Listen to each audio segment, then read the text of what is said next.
Ikaze kuri mwese muri iki kiganiro makuru mu binyamakuru, ikiganiro kibanziriza icya nyuma muri uku kwezi k'Ukwakira ariko kwa 10 mu mezi ya Kinyarwanda.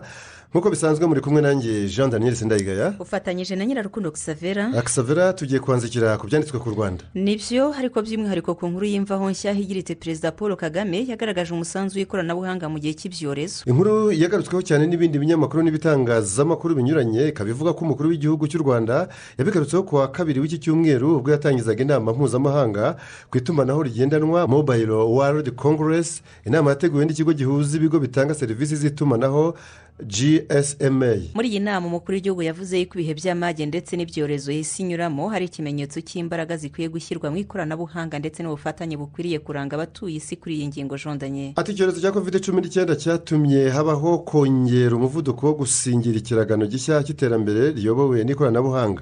Ba rwiyemezamirimo bacu bakiri bato nibo bayoboye izi mpinduka kandi dukomeje kubashyigikira. Yatanze urugero rw'uko ikoranabuhanga mu by'imari ritangiye gukora itandukaniro mu buzima bwa buri munsi bw'abaturage ndetse kandi ngo n'amahirwe harimo ikoranabuhanga mu rwego rw'ubuzima hagamijwe guhindura uru rwego nayo ngo ni ikintu kigaragaza. Ati ibi bisobanuye ko tugomba gukuraho ibyuho mu bijyanye no kugera ku ikoranabuhanga, bikaba bigaragaza ko ari ikintu cyihutirwa ku banyafurika benshi bitarageraho. Kuri ubu Afurika ifite umuvuduko mu gukwirakwiza itumanaho rya telefoni ngendanwa kurusha ahandi hose ku isi, ariko turacyafite urugendo rurerure. Ati turacyafite urugendo rurerure. Perezida Paul Kagame yashimiye sosiyete y'itumanaho ya Airtel Rwanda n'iya MTN Rwanda bikomeje kwegereza abanyarwanda ihuzanzira rya interinete hinyaruka cyane ya 4G ihendutse, bikajyana no kubagezaho telefoni za makeya ziyikoresha. Xavera kuri iyo ngingo y'ubuzima kandi muri The New Times ho banditse ko Madamu Jeannette Kagame yahamagariye abayobozi b'isi guhangana n'ubwiyongere bw'indwara ya kanseri. Iyi nayo ni inkuru yagarutsweho n'ibindi binyamakuru n'ibitangazamakuru binyuranye byaha mu Rwanda birimo nk'imvaho nshya, Igihe, Umuseke n'ibindi byandika ko Madamu Jeannette Kagame yabigarutseho ku wa mbere cy'cyumweru hari tariki 16 z'ukwezi k'Ukwakira. Abivuga mu butumwa yatangiye mu nama mpuzamahanga yiga ku kurwanya kanseri, inama yabereye mu mujyi wa Long Beach ari muri leta ya California ho muri Leta Zunze Ubumwe za Amerika. Madamu Jeannette Kagame yagaragaje ko mu bufatanye bw'inzego zitandukanye haboneka ibisubizo bikwiye byafasha ibihugu gutsinda urugamba rwo kurwanya kanseri. Yavuze ko nta muntu n'umwe utazi ubukana bwa kanseri, hanerekana impungenge z'uko abagerwaho n'ubuvuzi bakiri bake. Yongeyeho ko buri wese afite uburenganzira bwo kubona ubuvuzi kandi bwizewe, asaba ko isi ikeneye kunoza uburyo abantu bose babona imiti mu gihe cya ngombwa. Ati niyo mpamvu dukwiriye guhangana n'ahari intege nkeya mu buvuzi bwacu butuma habaho kugusumbana. Madamu Jeannette Kagame yagaragaje kandi ko bibabaje kuba mu bahitanywe na kanseri muri 2020 abagera kuri miliyoni 4 barashoboraga kuvurwa bagakira. Ati izo mfu zari kwirindwa binyuze mu gushyiraho ingamba zo kwirinda kandi zikagera ku migabane yose ndetse no mu bihugu bikiri mu nzira y'iterambere. Yakomeje avuga ko igihe kigeze ngo isi yose ihaguruke itahiriza umugozi umwe mu guhangana na kanseri. Yifashishije kandi urugero rw'u Rwanda mu kwerekana ko narwo rushobora kuba rwaranyuze mu nzira nk'iz'ibindi bihugu ariko ko hari intambwe rwateye. Ati kuva twatangira gukingira kanseri y'inkondo y'umura abana b'abakobwa muri 2011 twakomeje gutanga inkingo ku kigero cya 93%. U Rwanda rwizera ko guhabwa ubuvuzi ku bafite kanseri ari uburenganzira bwa buri wese hatitawe kuho aturuka, igitsina cye, imyaka cyangwa se n'ubushobozi afite. Ni mu gihe ishami ry'umuryango w'abibumbye ryita ku buzima OMS rigaragaza ko kanseri iza ku isonga mu ndwara zihitana abantu benshi ku isi, aho mu mwaka wa 2020 yahitanye abantu bagera kuri miliyoni 10. OMS kandi yahishuye ko ku isi yose umwe mu bantu 6 bapfa bazize indwara ya kanseri. Kanseri kandi ziri ku isonga mu kwica benshi ngo ni y'amabere, y'ibihaha, igifu, amara n'iya prostate.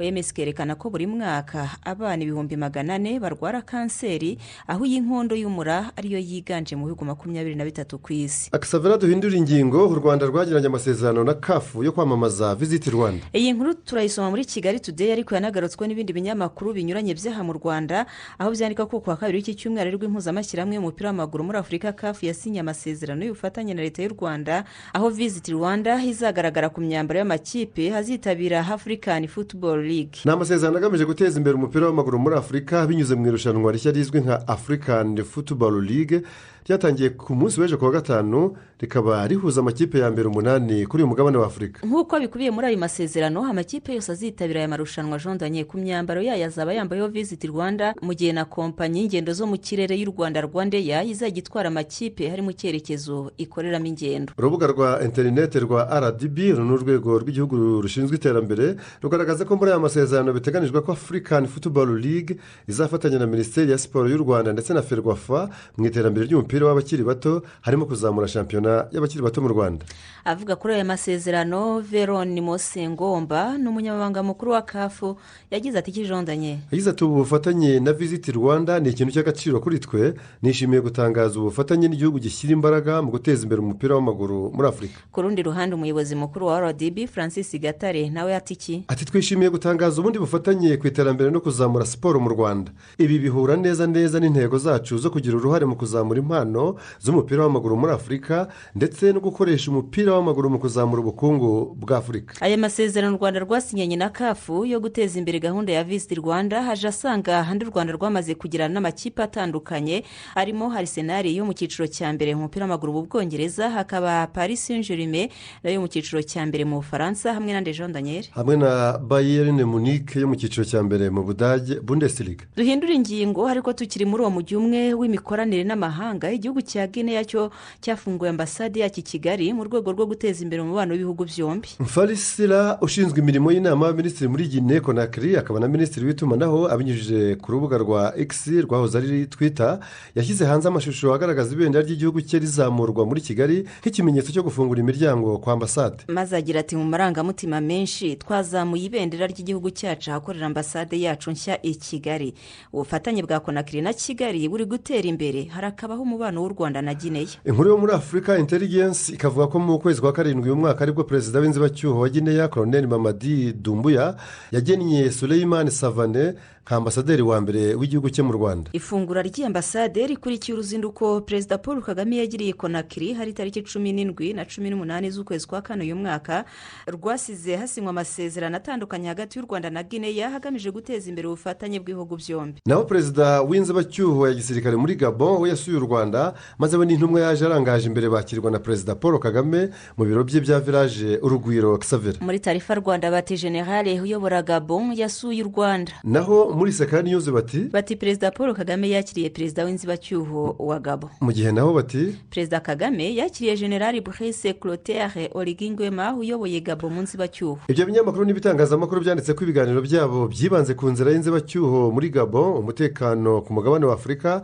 no mu bihugu bigize umuryango w'ubukungu bw'ibihugu byo muri Afurika yo hagati CEEAC, ndetse banarebeye hamwe uburyo bwo gushimangira umubano n'ubufatanye bisanzwe hagati y'ibihugu byombi u Rwanda na Gabon. General Brice Clotaire Oligui Nguema ayoboye Gabon by'inzibacyuho nyuma y'aho wari Perezida Ali Bongo Ondimba ahiritswe ku butegetsi mu mpera z'ukwezi kwa munani uyu mwaka. Ibi kandi byabaye nyuma gatoya y'uko komisiyo y'amatora yari yamaze gutangaza ko Ali Bongo ari we yegukanye intsinzi mu matora y'umukuru w'igihugu yari yabaye muri uko kwezi kwa munani. Xavier reka ibyanditswe ku Rwanda tubihinire muri iyi nkuru igira iti Nyamasheke umukobwa woroye ikimasa ntabura umugabo.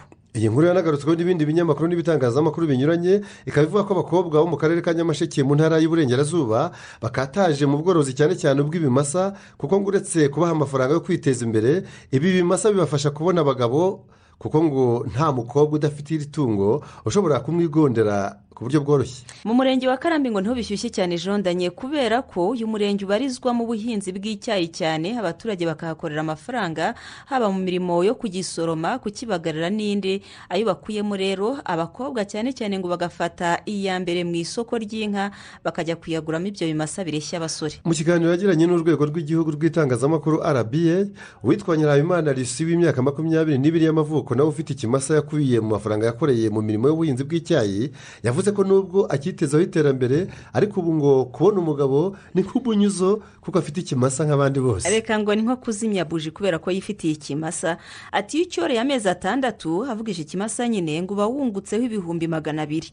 Iyo ufite ikimasa kandi ngo umusore arakujyana nta kibazo rwose. ati njye ntabwo kubona umugabo bizangora na gatoya kuko nifitiye ikimasa cyanjye. muri uyu murenge umukobwa ugiye gushaka umugabo cya kimasa cye aba agomba kukijyana nk'ibirongoranwa cyangwa akakigurisha amafaranga akuyemo akayaha umusore. ngo iyo bitabaye ibyo kandi kwa kundi umusore aba yubaka inzu aba azazaniramo umugore, kuri iyi nshuro ku bakobwa b'ikarambi ngo umusore azamura inzu wa mukobwa nawe akayisakara. Akisavera igiteye impungenge ariko ngo ni uko abasore bamaze kubifata nk'akamenyero ku buryo amafaranga y'ikimasa yashize yirukana umugore we akajya gushaka andi, ibituma ingo zisenyuka zitamaze kabiri. umwe mu baturage b'ikarambi akagira ati iki? ati udafite ikimasa ni ukwicara agategereza agaheba. nta musore washaka umukobwa nta kintu mbese uwo mukobwa amuhaye, ntibishoboka. ati ntibishoboka rwose. bumaze kubona ko ariko ari ibintu bikomeje kwimakazwa no kugira uruhare mu guhembera amakimbirane, ubuyobozi bwatangiye gukangurira abo bakobwa kubireka ahubwo ngo bakorora hagamijwe kwiteza imbere aho kororera umusore, ingo zikubakwa hashingiye ku rukundo. umunyamabanga nshingwabikorwa w'umurenge wa Karambi Uwizeyimana Emmanuel ati hari igihe byigeze kubaho tubona abasore bagiye basaba abakobwa ibimasa, ariko mu bukangurambaga twagiranye n'urubyiruko twarweretse ko urugo rudakwiriye kubakira ku kimasa ahubwo ko rukwiriye kubakira ku rukundo. kigarukaho ikinyamakuru Umuryango cyo si ukuyicuranga cyayiciye imirya cyateruye kigira kiti Nyamasheke abakobwa bari korora ibimasa ku bwinshi kugira ngo bibafashe kubona abagabo. uwanditse iyi nkuru Akisavera akaba yibutsa ko aho Nyamasheke hakunze kuvugwa imico inyuranye ku bagiye gushaka, aho uretse ubu bworozi bw'ibimasa butanga amafaranga yo guha abasore, higeze no kuvuga umuco w'isake yazimanirwaga umusore uje kurambagiza, nayo yabiciye bigacika, ikubita ibaba irabika irasizora. umusore utarazimanirwaga iyo sake ngo yatahaga aritsira ntazasubize amaso inyuma, wa mukobwa akamuburira ikirari agahera ku ishyiga. umusomyi nawe ati iki? ati ngayo nguko abashinzwe imibereho myiza y'umuryango, iki nacyo mu kinote mbese mukiteho mu giceho akarongo kizakemuke. Akisavera dukomeze n'iki kiganiro twerekeza hanze y'u Rwanda. turahera kuri iyi nkuru ivuga ko ibihugu bya Afurika byahuriye i Nairobi muri Kenya mu nama y'iminsi ibiri y'ubutabera bwunga, yibanze ku kwifashisha ubwunzi nk'inzira ya mbere mu gukemura amakimbirane aho kwirukira mu nkiko. iyi nkuru muri Chinoanete, People's Daily, The East African, News Ghana na African News itangira ivuga ko iyi nama yitabiriwe n'abantu barenga 100 barimo abakuriye ubutabera n'abunzi bo muri Afurika yose. afunguriye inama perezidante w'urukiko rw'ikirenga muri Kenya Martha Koome yagaragaje ko ubwunzi bwakozwe n'uru rukiko bwari bumwe mu buryo bwo kugera ku butabera butandukanye, kubera ko ari uburyo bushya bwo guhanga Afurika ishobora kwifashisha mu gushimangira imikorere ihamye y'urwego rw'ubutabera. Martha Koome hati ubwunzi ntibugabanya akamaro k'inkiko cyangwa se ako gukemura amakimbirane, kubera ko ku makimbirane menshi hari uburyo buhamye bwo kuyakemura mu kivandimwe, uburyo bwumvikana kandi bwujuje byose kuruta gukurikiza inzira z'amategeko zimaze igihe zifashishwa n'inkiko z'ubutabera. Harriet Magara wo mu rukiko rukuru rwa Uganda yabwiye abitabiriye iyo nama ko inkiko zo muri Afurika zigomba gutera intambwe yo gushyiraho ubwunzi nk'uburyo bundi bwo gukemura amakimbirane hagamijwe kwimakaza umuco w'ubwunzi ku mugabane wa Afurika. yongeyeho ko ubwunzi bukozwe n'urukiko buba ari nta makemwa, by'umwihariko mu manza zirebana n'amakimbirane mu miryango no mu bucuruzi. ngo ubwunzi kandi bugira umumaro ku birebana no kubonera amakimbirane umwanzuro wihuse, kugarura umubano hagati y'impande zishyamiranye no kurushaho gufasha abakora ubucuruzi kutariganywa kuri uyu mugabane. Elachi Agada ukuriye ikigo cy'abunzi n'abahuza muri Nigeria yunzemo ko Afurika ishobora kwishingikiriza ku bwunzi hagamijwe kugera ku butabera bwizewe kandi bwishimirwa na bose. yahamagariye Afurika kwibanda cyane ku ikemurwa ry'amakimbirane ashingiye ku bucuruzi, ku butaka no ku mishahara binyuze mu bwunzi, kubera yuko ibyo bishobora kugira ingaruka zikomeye ku iterambere ry'imibereho n'ubukungu kandi ntawe uhejwe kuri uyu mugabane. Akisavera tuve muri Kenya twerekeze muri Uganda, aho ku cyumweru gishize abapasitori bohererejwe udupfunyika twa kabutindi ariko Imana ikinga ukuboko. utwo dupfunyika tukaba ari ibisasu bibiri byari byoherejwe mu nsengero nk'amaturo nk'uko byatangajwe n'inzego z'umutekano z'icyo gihugu cya Uganda. ibinyamakuru byo muri iki gihugu nka New Vision, Daily Monitor, Red Pepper na Chimp Reports bikandika yuko na Perezida Yoweri Kaguta Museveni yemeje iby'ibyo bibombe bibiri byari byoherejwe ahahurira abantu benshi, bikaba byari bigenewe abazwi nk'abakozi b'Imana bo mu nsengero zo muri district ya Butambala, ni mu birometero 50 uvuye mu murwa mukuru Kampala. Abakristo baje kugira amakenga kuri ayo maturo babonaga adasanzwe, bihutira kubimenyesha polisi. Isangani kabutindi z'ibiturika.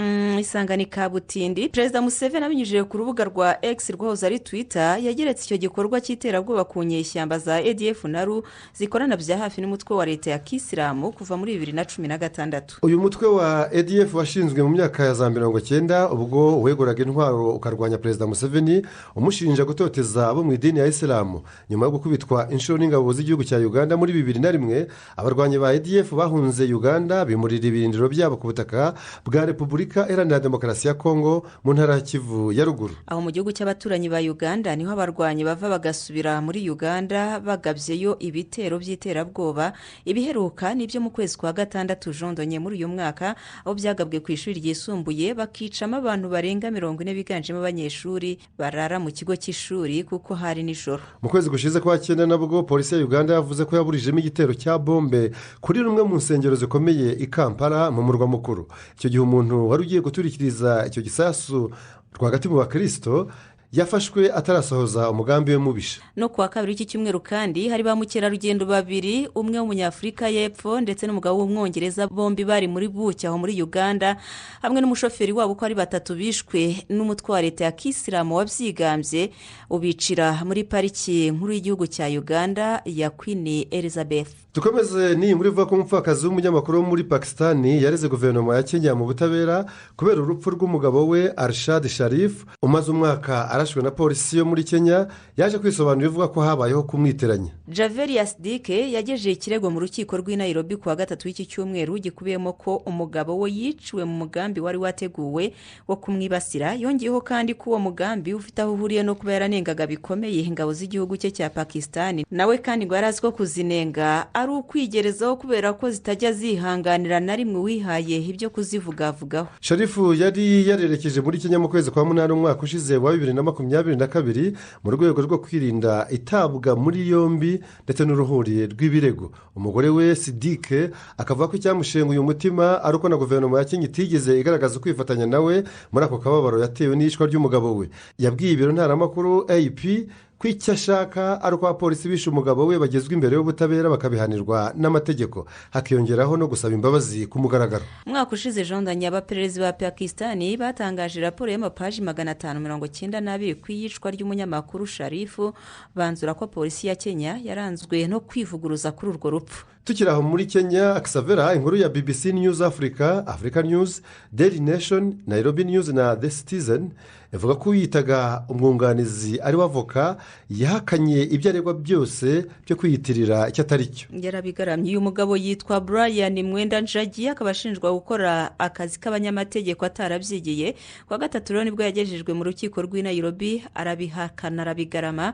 Ni umunsi umwe atawe muri yombi azira guhimba ibyangombwa bimwemerera gukora nk'umwavoka, hakiyongeraho n'ubujura bw'indangamuntu. Iperereza ryamukozweho mbere y'uko acakirwa rigaragaza ikijondanye. Rigaragaza ko yari afite diplome y'inshurano muri kaminuza ya Strathmore University n'ibaruwa y'urugaga rw'abavoka imwemerera gukora umwuga, ariko ikaba yari iriho isinya y'inyiganano ya nyakwigendera Evans Gicheru wahoze ari perezida w'urukiko rw'ikirenga aho muri Kenya kuva 2003 kugeza 2011. Ngaho nyumvira ibinyamakuru n'ibitangazamakuru byaho muri Kenya byamwise fake lawyer, mbese umwavoka wakirihahira.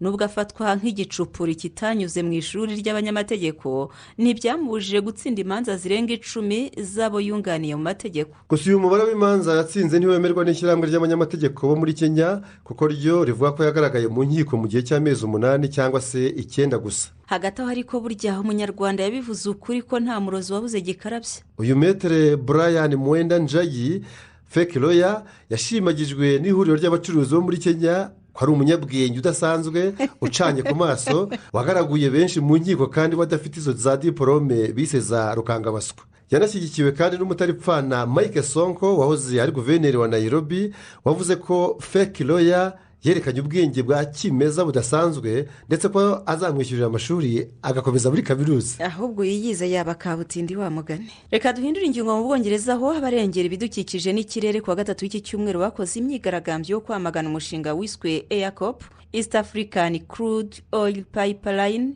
ugamije kubaka umuyoboro wa peteroli yabonetse muri Uganda ukazajya uyivanayo uyinyujije muri Tanzania ku cyambu cya Tanga ku nyanja y'Abahinde, ni ku ruhande rw'icyo gihugu cya Tanzania. Nk'uko byanditswe na Africa News, iyi myigaragambyo yabereye i Londres mu murwa mukuru inyuma y'inyubako y'icyicaro gikuru cya sosiyete y'iby'ingufu Total Energy yo mu Bufaransa. Niyo bashinja kuba inyuma y'uwo mushinga wa peteroli muri Afurika y'Uburasirazuba, umushinga wanenzwe cyane n'impirimbanyi impirimbanyi z'uburenganzira bwa muntu, imiryango irengera ibidukikije ndetse n'inteko ishinga amategeko y'uburayi nayo yashyizeho akayo nubwo byabaye nko gucurangira abahetsi. bose bagahuriza ku kijondanye. bahuriza ku kuba uwo mushinga ubangamiye abaturage kuko hari abarenga 100,000 bavanye mu byabo, ubateza inzara, ubateza imyenda rudaca mu ngo, abana bata amashuri n'ibindi birimo ingaruka zikomeye ku bidukikije nko kwahuranya ibyanya bikomye kubera urusobe rw'ibinyabuzima bicumbikiye. mu gusubiza abitwaza ibyo bagasaba ko uwo mushinga uhagarara, sosiyete ya Total Energy yivuga yuko abimiwe bose bahawe ingurane ikwiye kandi ko hanafashwe n'ingamba zihamye zo kurengera ibidukikije. hagati aho Perezida Museveni wa Uganda we yarahiriye kuzashyirwa ari uko uwo mushinga wuzuye kubera ko ngo uzazanira inyungu nyinshi ubukungu bw'igihugu cye. umunyacadi Succès Masira urangaje imbere abatavuga rumwe n'ubutegetsi muri icyo gihugu cya Chad yasubitse ibyo gutahuka mu gihugu cyavuye mu buhungiro byari biteganyijwe ejo hashize kuwa gatanu, abyimurira mu kwezi gutaha kwa 11 nyuma yo kubigirwaho inama n'umuhuza mu bibazo bya Chad ariwe perezida wa Kongo Kinshasa nk'uko byanditswe n'ibinyamakuru n'ibitangazamakuru binyuranye birimo The Africa Report, France 24, Sahara Reporters, Chad Info, Financial Afrique, TV5 Monde, Actualité CD na Journal du Cameroun. hashize umwaka Succès Masira ahunze igihugu cye cya Chad nyuma yaho abashinzwe umutekano beraye mu bigaragambya tariki ya 20 Ukwakira 2022 bamagana isubikwa ry'amatora ryakozwe n'ubutegetsi bwa gisirikare buyobowe na General Mahamat Idriss Deby, umuhungu wa Marshal Idriss Deby Itno wategetse Chad kuva mu 1990 kugeza yishwe arashwe n'inyeshyamba hari mu kwezi kwa 4 2021. mu kwezi kushize kwa 9 nibwo Succès Masira yari yarahiriye kuzatahuka ku itariki 20 Ukwakira uyu mwaka ari wo munsi w'ejo kuwa gatanu hashize ubwo hibukwaga umwaka ushize abigaragambyaga bibasiwe n'inzego z'umutekano. kugeza n'ubu ntiramenyekana umubare w'abaguye muri iyo myigaragambyo yiswe iy'amaraso yamenetse ku wa 4 wirabura cyangwa w'umukara Jeudi Noir cyangwa nanone Black Thursday mu ndimi z'amahanga. raporo nyinshi z'imiryango iharanira uburenganzira bwa muntu zivuga ko hapfuye abantu kuva ku 128 kugera kuri 218. guverinoma ya Chad yo ikavuga ko hapfuye 73 gusa barimo n'abashinzwe umutekano mu cyo yise umugambi wo gushaka kuvanaho inzibacyuho. nanone hatawe muri iyo mbabarirwa mu magana bagera kuri 436 baza gukatirwa n'inkiko za gisirikare ariko nyuma baza guhabwa imbabazi n'umukuru w'igihugu. kwimura itariki yo gutahuka kwa Succès Masira bibaye nyuma y'itangazo ry'ubutegetsi bwa gisirikare muri Chad ritegeka kompanyi zose z'indege kutazageza Masira N'Djamena mu murwa mukuru ndetse ngo zikajya zibanza gutanga urutonde rw'abagenzi bose berekeza N'Djamena. hari kandi n'itabwa muri yombi ry'abayoboke be bagera muri 200 bafashwe kubera ko ngo bateguraga ugutahuka kwe.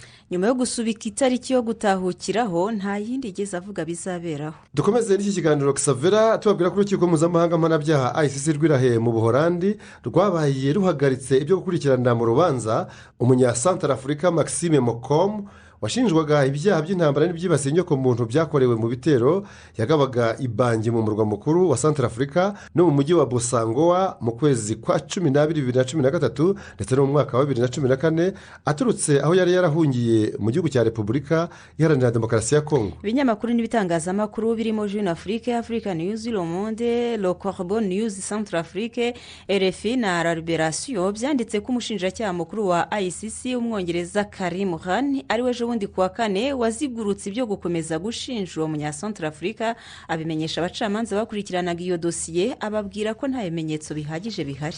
Maxime Mokom ni mwishywa wa General François Bozize wabaye perezida wa Centrafrica kugeza ahiriswe ku butegetsi muri 2013 n'inyeshyamba za Seleka ziganjemo abayisilamu.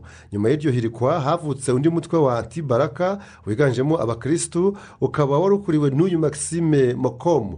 intego yari iyo kurwanya Seleka aho ubu bushyamirane bw'imitwe yombi bwatumye abaturage barenga 100,000 bavanwa mu byabo. muri 2018 nibwo urukiko rwa ICC rwatanze impapuro zo kumuta muri yombi azakurushyikirizwa n'igihugu cya Chad mu kwezi kwa 3 k'umwaka ushize wa 2022. yahakanye ibyo yaregwaga byose ahubwo agasobanurira urukiko ko yagiye mu mutwe wa Anti-Balaka agamije gushaka amahoro ko atari intambara yari mushishikaje. iyi nkuru kandi kanzura ivuga ko abacamanza ba ICC bahise bategeka ko Maxime Mokom afungurwa kongera akidegembya. muri Gabon haravuga inkuru y'uko perezida w'inzibacyuho wa gisirikare General Brice Clotaire Oligui Nguema yanze umushahara ugenewe umukuru w'igihugu ahitamo kwigumanira umugaba w'umutwe w'abasirikare bashinzwe kurinda umukuru w'igihugu abazwi nk'abajepe umwanya yarimo ubwo habaga kudeta ku ya 30 Kanama uyu mwaka ubutegetsi bwa Ali Bongo Ondimba buvanwaho. Africa News na Jeune Afrique byanditse ko byamenyekanye mu ijoro ryo kuwa gatatu w'iki cyumweru mu itangazo ryasomwe n'umuvugizi w'ubutegetsi bw'inzibacyuho Koloneli Mamfumbi wavuze yuko buri munsi utambutse utuma bamenya ububabare bw'abaturage n'uko umutungo wa leta uhagaze by'umwihariko. ibyo muri byo byatumye General Ngwema afata icyemezo cyo guheba umushahara mushya wa nyakubahwa perezida wa repubulika ya Gabon yigumanira uwo yari asanganywe nk'umukuru w'abajepe. General Ngwema yanagabanyije uduhimbazamusyi insimburamubyizi n'andi mafaranga y'inyongera yahabwaga abagize inteko ishinga amategeko imitwe yombi avanaho n'inkunga yahabwaga amashyaka ya politiki ngo ibi bizatuma isanduku ya leta isugira isagambe. Hakaba rero hari n'ibinyamakuru byatangiye kumugereranya na perezida wigeze kuyobora igihugu cya Uruguay cyo muri Amerika y'Amajyepfo witwaga Jose Muyika kuva muri 2010 kugeza 2015 wafataga amafaranga ahembwa akayihera abakene bikaba ndetse byaranamugaragaraho kuko yagendaga mu modoka itiyubashye imodoka izwi nka Gikeri ndetse ku isi bakaba baramutondekaga mu baperezida b'abakene kurusha abandi, akiturira no muri karitsiye ya Gikene kandi nta muntu wamujyaga iruhande ngo aramurinze. Nibyo rwose mu gihe muri Gabon umukuru w'igihugu yanga guhembwa umushahara ugenewe uwo mwanya arimo, muri Senegal ho ababyiganira kujya muri uwo mwanya usumba iyindi mu gihugu bamaze kurenga 200 nk'uko byanditswe na Jeune Afrique mu nkuru y'umusogongero ubugenewe abasomyi bayo. Muri bo harimo amazina azwi nkande Jondanye nka Amadou Ba, Idrissa Seck, Khalifa Sall, Ousmane Sonko n'abandi benshi bashaka gusimbura Macky Sall uri gusoza manda ebyiri yemerejwe n'itegeko nshinga rya Senegal kugeza habaye amatora mu kwezi kwa kabiri umwaka utaha wa 2024. Jeune Afrique yifashishije ijambo ryo muri Bibiliya rivuga ngo hahamagawe benshi hatoranywa bake, yanditse ko ari agahigo katigeze kabaho muri Senegal kubona habigeze kuba abaminisitiri b'intebe, abaminisitiri, abanyemari b'abagabo n'abagore, banyiri ibigo by'itangazamakuru n'abandi benshi bararikira kuzicara muri iyo ntebe isumba izindi yicarwagamo na Macky Sall. Jeune Afrique rero ikaba yarafashe iyo nteruro yo muri Bibiliya igira iti hahamagawe benshi hatoranywa bake, yihuza n'iyayo bwite yungukiye kuri abo bakandida benshi bo muri Senegal ivuga iti hari abakandida benshi mu gutanga kandidature zabo ariko bake nibo bazemererwa guhatana. Nibyo hahuruye benshi mu gutanga kandidature ariko hashobora kuzatambuka mbarwa. Baca akarongo nyine kashyizweho ko gucenshura ayo makandidature yabo, reka tubitege amaso natwe nta katarebwa Jondanye. Ahandi havuga inkuru idasanzwe ni muri Nigeria muri leta ya Kano iherereye mu majyaruguru y'icyo gihugu, ikaba yiganjemo abo mu idini ya Isilamu ndetse ikaba igendera ku mategeko akazi ya Sharia muri iyo dini rya Isilamu. Kuwa gatanu w'icyumweru gishize habaye ubukwe bw'ikivunge ahashyingiranyijwe imiryango 1800 ibizwe nk'amakouple mu ndimi z'abanyaburayi. Ibinyamakuru bya Premium Times, The Punch na Daily Post Nigeria byanditse ko ibirori by'ubukwe byabaye ku itariki 13 Ukwakira hasezerana habo mu ngo zikennye bikozwe ku mafaranga yatanzwe na guverinoma y'iyo leta ya Kano. Bivugwa ko byayitwaye miliyoni imwe y'amadolari y'Amerika, mbese arenga miliyari imwe tuyavunje mu manyarwanda. Uretse kubatangira inkwano, buri rugo rushya rwanahawe n'igishoro kingana n'amadolari 26 y'Amerika, mbese arenga 26,000 by'amanyarwanda kugira ngo rutangire ubuzima ruhereye ku bucuruzi buto buto. Umwe mu bashyingiranwe muri icyo kivunge, Yusufu Abdullahi, yagize ati kijondanye. Yagize ati nari kuzarinda mfa nakoze ubukwe kubera ko ubuzima buhenze cyane. Ndasengera ko gushyingiranwa kwanjye kugira ngo kuzambere urufunguzo rw'umukiro n'uburumbuke. Bibe bityo rwose bwana Yusufu. Uretse bashyingiranwe ku nkunga ya leta baherereyemo, guverinoma y'igihugu cyose cya Nigeria nayo yatangiye gahunda yo gufasha abaturage bayo bakennye cyane, ibasaranganya akayabo ka miliyari 1 na miliyoni 500 z'amadolari y'Amerika. Mu gihe kuri ubu igihugu cyose gituwe na miliyoni zisaga 200, iyi gahunda yo gutanga amafaranga kashi mu bakene irareba ingo miliyoni 15 zibarirwamo abantu miliyoni 62. Buri rugo bireba ruzahabwa amadolari y'Amerika 32 mu gihe cy'amezi 3 uhereye muri uku kwezi turimo kwa 10 nk'uko byatangajwe na Minisitiri w'Imari, ngo ni mu rwego rwo kurufasha guhangana n'ibiciro bikabije by'ibiribwa n'ibikomoka kuri peteroli. Nubwo nta tariki yatangajwe kuzatangiriraho iyi gahunda mu kwezi kwa 7 uyu mwaka, nibwo byari byatangajwe bwa mbere ko hazajya hatangwa amadolari 10 y'Amerika kuri buri rugo rwo mu ngo miliyoni 12 zabarurwaga ko zikennye cyane aho muri Nigeria. Icyo gihe byatumye rubanda isakuza ivuga yuko ari ntica ntikize, maze perezida mushya Bola Tinubu abahumuriza avuga ko iyo gahunda bazayisubiramo amafaranga akaba yakongerwa none yashyizwe ku madolari 26 kuri buri rugo. Hari abumvaga nibura buri rugo rwajya rubarirwa nk'akagunguru ka peteroli itayunguruye dore ko icyo gihugu gikungahaye kuri peteroli. Duhindura ingingo Ksavera. Icyiciro cya mbere cy'abasirikare b'Ubufaransa cyageze Injamena muri Chad kivuye Niamey muri Niger nk'uko byatangajwe ejo bundi ku wa kane n'ubuyobozi bukuru bw'ingabo z'Ubufaransa. Ibinyamakuru bya Le Monde, Le Point, Le Figaro na Le Soir byanditse ko abatahutse banyuze inzira y'ubutaka bashorowe n'abasirikare ba Niger bamara iminsi 9 mu rugendo rw'ibirometero 1600. Chad ni imwe mu nshuti za nyuma Ubufaransa busigaranye mu karere ka Sahel aho bwohereje abasirikare kujya gufasha ibihugu bihatuye kurwanya iterabwoba ry'imitwe y'intagondwa za Kisilamu. Abafaransa birukanywe muri Niger nyuma ya kudeta ya gisirikare yavanyeho ubutegetsi bwa Perezida Mohamed Bazoum hari tariki 26 Nyakanga uyu mwaka. Ibyazanye agatotsi hagati y'ubutegetsi bushya bwa Niger buyobowe na General Abdurrahmane Chiani n'Ubufaransa bwa Perezida Emmanuel Macron. Ingabo z'Ubufaransa zigomba kuvana y'abasirikare barenga 1400 bitarenze uyu mwaka 2023. Abatahutse bwa mbere bageze muri Chad mu gihe Perezida w'iki gihugu cya Chad General Mahamat Idriss Deby yari mu ruzinduko mu Bufaransa aho yaganiriye na Macron ku ngingo zirimo itahuka ry'abasirikare b'Abafaransa no ku bibazo byugarije akarere Chad iherereyemo. Hagati ubutegetsi bwa gisirikare muri Niger ejo bwatangaje ko bwaburijemo umugambi wo gushaka gutoroka kuwahoze ari Perezida Mohamed Bazoum ngo mu ijoro ryo kuwa kane rishyira ejo kuwa gatanu nibwo yagerageje gutoroka aho afungiye ajyanye n'umuryango we, abamutekera babiri n'abashinzwe kumurinda babiri ngo bari kugenda muri kajugujugu iyo bidatahurwa hakiri kare. Nyuma ngo bari kuvanwa muri Niger bakagezwa muri Nigeria bikozwe n'igihugu cy'amahanga kitigeze gitangazwa. Kugeza ubu bwana Bazoum yinangiye kwegura ku mugaragaro nk'uko yabisabwe n'ubutegetsi bushya bwa gisirikare bwamuhiritse. Bizagenda bite? Hanyuma ariko mu burasirazuba bwo hagati ho abantu bakabaka 4,000 nibo bamaze kugwa mu ntambara ishyamiranyije Israel n'umutwe wa Hamas kuva uyu mutwe washotora Israel ukinjira ku butaka bwayo hari tariki 7 z'ukwezi kwa 10 nyuma Israel igatangira kugaba ibitero by'ubutavanamo mu gace ka Gaza ahabarizwa abarwanyi bo mutwe wa Hamas. Ibinyamakuru n'ibitangazamakuru birimo The Jerusalem Post, New York Times, Global Times, The Guardian, Le Monde, Huffington Post, Arab News n'ibindi bitandukanye Ksavera byanditse ko iyi ntambara yagaragaje uko Israel na Palestine bishyigikiwe hirya no hino ku isi nk'aho byinshi mu bihugu by'ibihangange byagiye inyuma ya Israel nk'uko bisanzwe naho byinshi mu bihugu by'Abarabu bijya inyuma y'Abanyapalestine.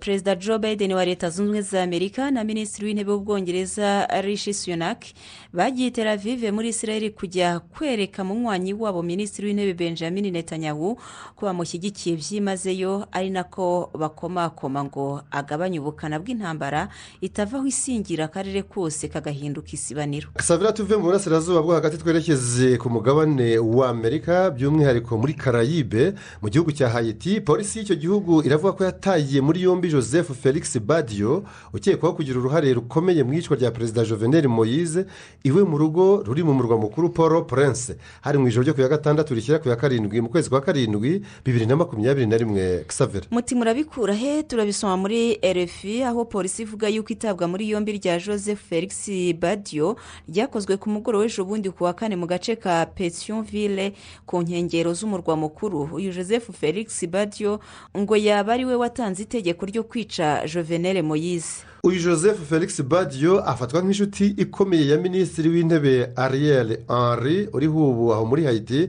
ndetse hari raporo zigaragaza ko yavuganye nawe kuri telefone mu ijoro Perezida Jovenel Moïse yishwemo. Benshi mu bakekwa kubigiramo uruhare bamaze gutabwa muri yombi, bamwe bafungiwe muri Leta Zunze Ubumwe za Amerika nk'uwahoze hari senateri John Joel Joseph wabyiyemereye ku mugaragaro mu rukiko rw'i Miami muri leta ya Floride. Hakaba n'umunyemari w'umunyahayiti Rodolphe Jar wamaze guhanishwa gufungwa burundu.